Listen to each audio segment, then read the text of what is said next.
dari 1 Korintus 11. 1 Korintus 11 ayat 24 sampai dengan 28.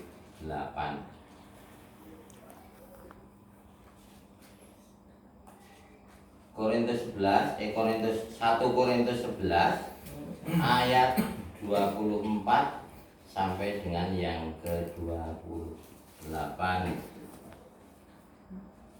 Saya bacakan firman Tuhan demikian. Dan sesudah itu ia mengucap syukur atasnya. Ia memecah-mecahkannya dan berkata, inilah tubuhku yang diserahkan bagi kamu. Perbuatlah ini menjadi peringatan akan aku. Demikian juga ia mengambil cawan sesudah makan lalu berkata, cawan ini adalah perjanjian baru yang dimeteraikan oleh darahku. Perbuatlah ini setiap kali kamu meminumnya menjadi peringatan akan aku. Sebab setiap kali kamu makan roti ini dan minum cawan ini, kamu memberitakan kematian Tuhan sampai ia datang. Jadi barang siapa dengan cara yang tidak layak makan roti atau minum cawan Tuhan, ia berdosa terhadap tubuh dan darah Tuhan. Karena itu hendaklah tiap-tiap orang menguji dirinya sendiri, dan baru sesudah itu ia makan roti dan minum dari cawan itu. Demikian yang kita tekankan pada ayat yang ke-28.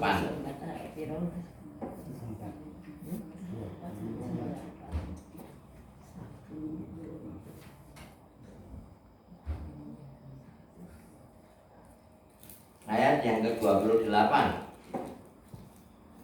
Karena itu hendaklah tiap-tiap orang menguji dirinya sendiri, dan baru sesudah itu ia makan roti dan minum dari cawan itu. Bapak Ibu, saudara yang dikasihi Tuhan, kalau kita berobat mungkin kita masing-masing pernah sakit kemudian berobat. Kalau tidak berat ya hanya rawat jalan, tapi biasanya kita meskipun itu rawat jalan, biasanya kita juga diberi obat. Obat tentu untuk pemulihan kesehatan agar kembali sehat seperti semula. Di dalam keterangan atau di dalam pemilihan obat tentu ada aturan minumnya. Jadi kalau obat minum obat, bukan makan obat, minum, ada aturannya.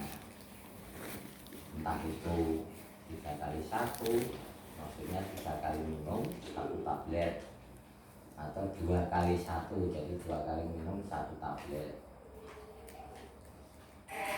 Seperti itu. Itu misalnya seperti itu. Atau kita juga pernah diberi semacam salep atau apa ya, salep lah katakanlah, salep kulit misalnya, itu juga diberi label aturan pakainya. Demikian pun misalnya obat tetes mata misalnya, kita juga diberi cara pemakaiannya, berapa tetes dari berapa kali. Itu aturan kita memanfaatkan obat. Dan ketika kita keliru menggunakan, misalnya obat untuk diminum kok dioleskan kan jelas gitu tidak menyembuhkan gitu loh. Tidak membuat orang menjadi sembuh atau menjadi sehat seperti sedia kala. Demikian pun misalnya ada obat tetes kok diminum itu kan ya jelas tidak tepat, tentu tidak akan mendatangkan kesembuhan. Jadi tujuannya obat tadi adalah untuk membuat seseorang menjadi sembuh. Nah, di sini kita di dalam rangka menerima perjamuan, kita juga punya aturannya. Nanti ada 3 ya, katakanlah ya paling tidak ada 3 lah. Tapi setidaknya aturan tadi akan membawa kita kepada suasana yang lebih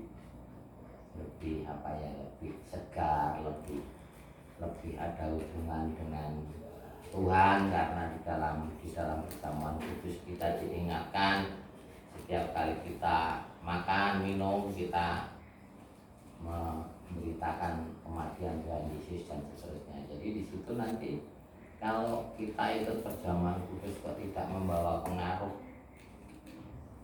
berarti kita keliru. Harusnya ada membawa pengaruh, terutama pengaruh bagi dirinya sendiri. Seperti yang obat tadi, kalau kita salah memanfaatkan pun obat tadi tidak ada gunanya, tidak efektif, tidak efisien.